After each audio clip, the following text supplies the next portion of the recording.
बिस्मिल्लाहिर्रहमानिर्रहीम। मैं हूं डॉक्टर मोहम्मद यासीन मलिक और एक और ब्लॉग में कहता हूं जी खुशामदीद। अगर आपने हमारा यूट्यूब चैनल जो है वो सब्सक्राइब नहीं किया तो बर मेहरबानी सब्सक्राइब करते, और अगर फेसबुक पेज पे आप नहीं आए तो फेसबुक पेज पे भी आ जाएं ताकि आपको नई नई वीडियोज़ यहाँ पे देखने को मिल सकें। नज़ीर बकार चलते हैं आज बिज़नेस की तरफ और इंटरनेशनल बिज़नेस की बात करते हैं और मुल्क पाकिस्तान की भी बात करते हैं, और इंक्लूडिंग चाइना, ईरान, जापान और बांग्लादेश और इंडिया का कंपैरिजन करेंगे कि हम कहाँ पे खड़े हैं और वो मुल्क कहाँ पे खड़े हैं।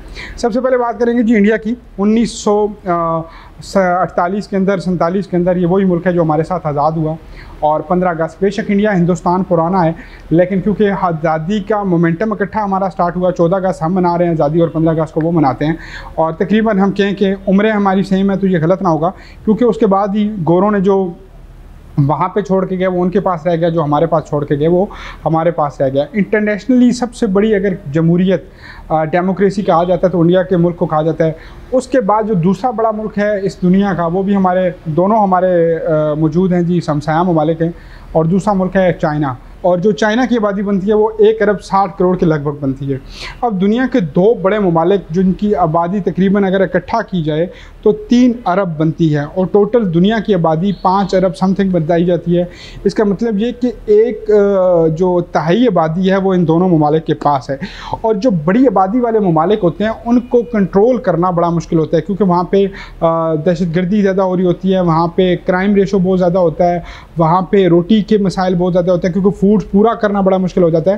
पहले चाइना की बात करेंगे। चाइना वो वाहिद मुल्क है जो कहते हैं कि टेबल बेंच के अलावा 4 पहियों वाली, 4 टांगों वाली कोई भी चीज़ देखें वो खा लेते हैं। पाकिस्तान के अंदर हलाल फूड का बड़ा कंसेप्ट है और मुसलमान सारे हलाल फूड ही खाते हैं, लेकिन चाइनीज़ जो हैं वो छपकिलियाँ और उसके अलावा केकड़े और उसके अलावा जितनी भी ऐसी अशरात हैं जिन्हें हम हराम कहते हैं वो खा लेते हैं। टेडी बल का आजकल दौर चल रहा है, इसको प्रॉपर तौर पे वहाँ पे बनाया जाता है, वहाँ पे इसकी काट की जाती है।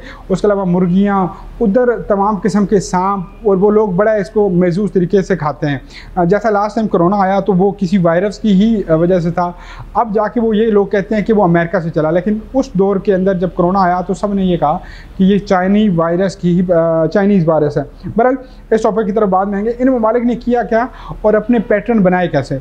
चाइना में लोकल बॉडीज़ पे बड़ा काम किया गया, छोटे छोटे कारखाने बना दिए गए ताकि लोग अपनी मदद आपके तहत अपने पाँव पे खड़ा हो सके।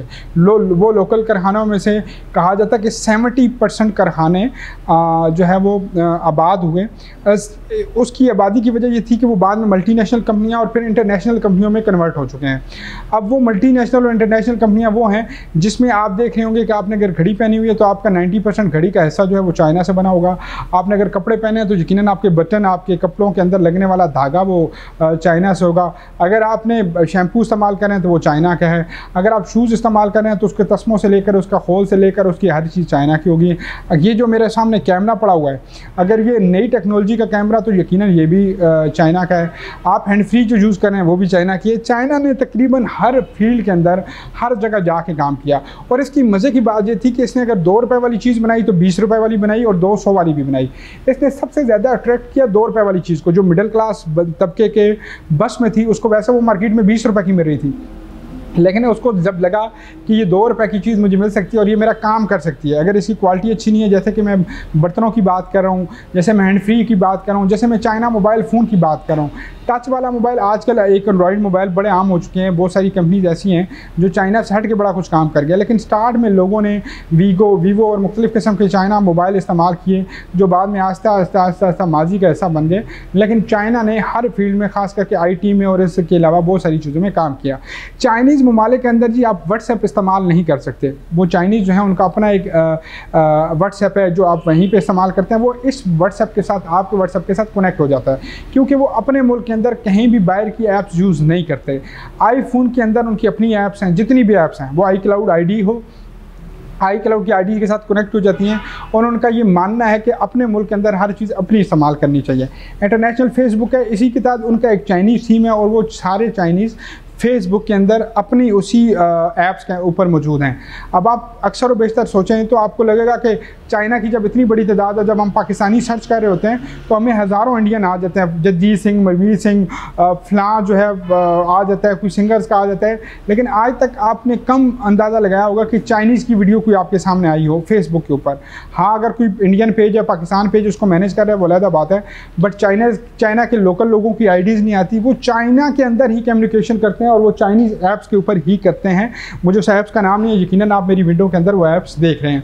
अब मैं चलता हूँ जी कि चाइना ने इतनी बड़ी आबादी के साथ साथ अपने लोगों को इनकरेज कैसे किया बिज़नेस की जानिब। ये वो मुल्क था जिसके अंदर सबसे ज़्यादा पाउडर पीने वालों की तादाद थी, सबसे ज़्यादा नशा करने वालों की तादाद थी, लेकिन आहिस्ता आहिस्ता हुआ क्या, सबसे पहले जी 8 से 9 लोगों को इकट्ठा फांसी चढ़ाया गया चौक के अंदर और उनके गले काट दिए गए। उसके बाद जी मेयर की बात हो, आज से 6 महीने पहले मैंने सुना कि एक मेयर ने अपने ही बंदों से सड़क बनाने का कमीशन मांगा और उस मेयर को 9 घंटे के इंसाफ के अंदर 9 घंटे के अंदर उसके ऊपर जुर्म साबित करके उसको फांसी चढ़ा दिया गया। और देखें आप ज़रा इस मुल्क का इंसाफ देखें, बुजुर्ग था वो मेयर, मैंने बिल्कुल उसकी तस्वीरें देखी। यहाँ पे फाउंडेशंस हो आ जाती हैं कि इंसानी हकूक़ की फाउंडेशन बड़ी एक्टिव हो जाती हैं, सब कुछ एक्टिव हो जाता है, लेकिन उन्होंने विद ज़ीरो टॉलरेंस करप्शन पे फ़ौरन अपने मामलात करते हैं। नशे की जो भी बंदे के ऊपर साबित हो वो फ़ौरन उसका गला काट देते हैं, फांसी चढ़ा देते हैं। यहाँ तक कि हाथ काटने का कंसेप्ट है वहाँ पे, चोरी का।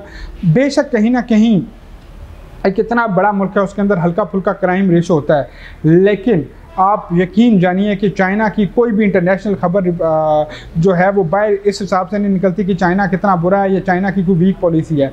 चाइनीज़ ने इंग्लिश सीखने वालों को कोई इंपॉर्टेंस नहीं दी। हमारे यहाँ तो ये कंसेप्ट बन चुका है कि आपको एलीट क्लास होना है, फर्स्ट क्लास में जाना है, इंटरनेशनल सफ़र करना है तो आपको इंग्लिश ज़रूर आनी चाहिए।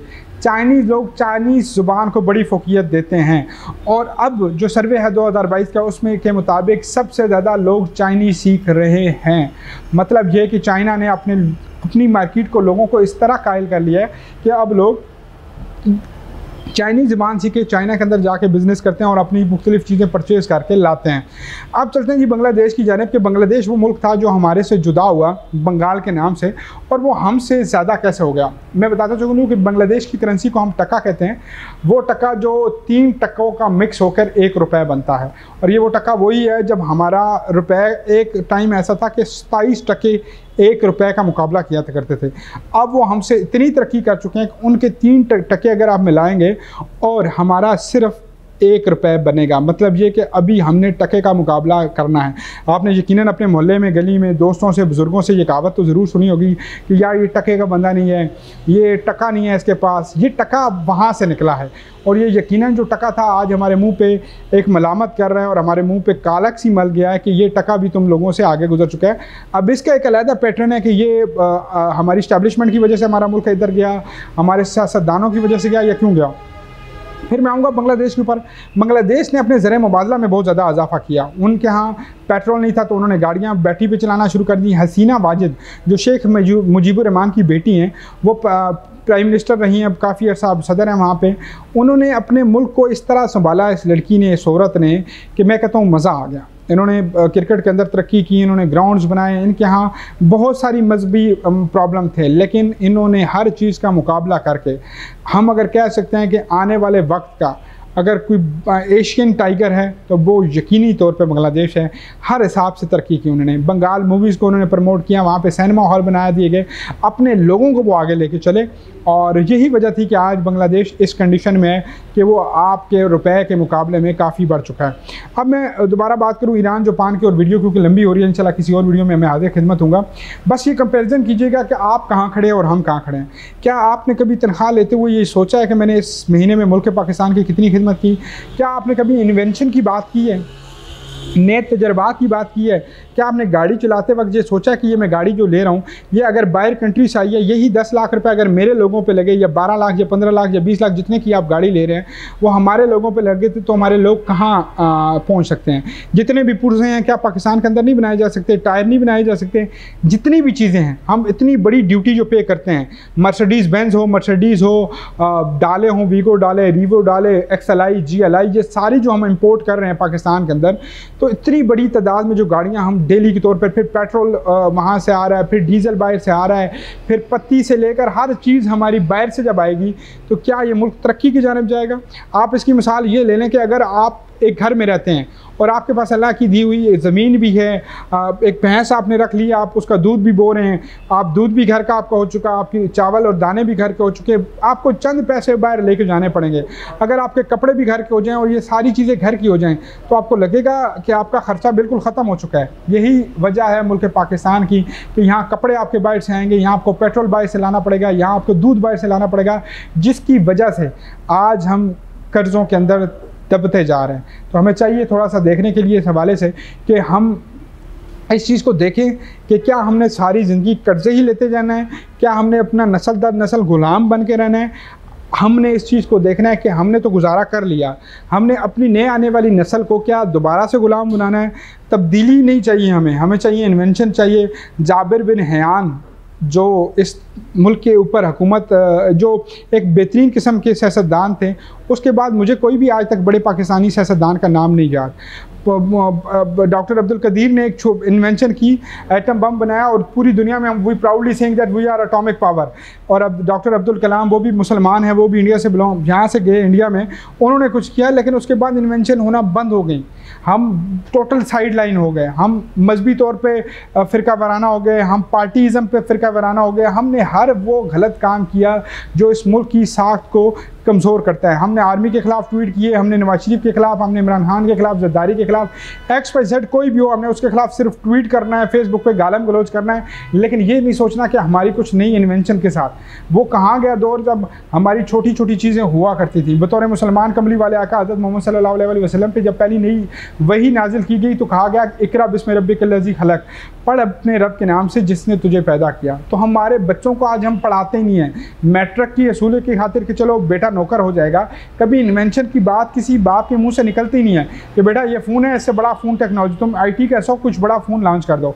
आपको ये सुन के हैरानगी भी होगी और दुख भी लगेगा कि आपके पड़ोसी ममालिक, गूगल का CEO वहाँ पर बैठा हुआ है, ट्विटर का CEO वहाँ पर बैठा हुआ है, मैं बात कर रहा हूँ इंडिया की, यूट्यूब का CEO वहाँ पर बैठा हुआ है, और आप यहाँ कौन से मदारस बने। मदरसों के ख़िलाफ़ नहीं हूँ मैं, दीनी मदरसों के ख़िलाफ़, लेकिन इन्वेंशन इस मुल्क के लिए ज़रूरी है। इन्वेंशन होनी चाहिए, नई फैक्ट्रीज लगनी चाहिए, नए लोगों को बिज़नेस में सपोर्ट करें ताकि ये आके फूड्स की इंडस्ट्री में अपना नाम पैदा करें, कपड़े की इंडस्ट्री में अपना नाम पैदा करें और इस मुल्क के लिए कुछ अच्छा हो सके। मुझे और मेरी टीम को दीजिए इजाज़त, इंशाल्लाह अगले व्लॉग में दोबारा हाज़िर खिदमत होऊंगा। तब के लिए अल्लाह ने के बाद।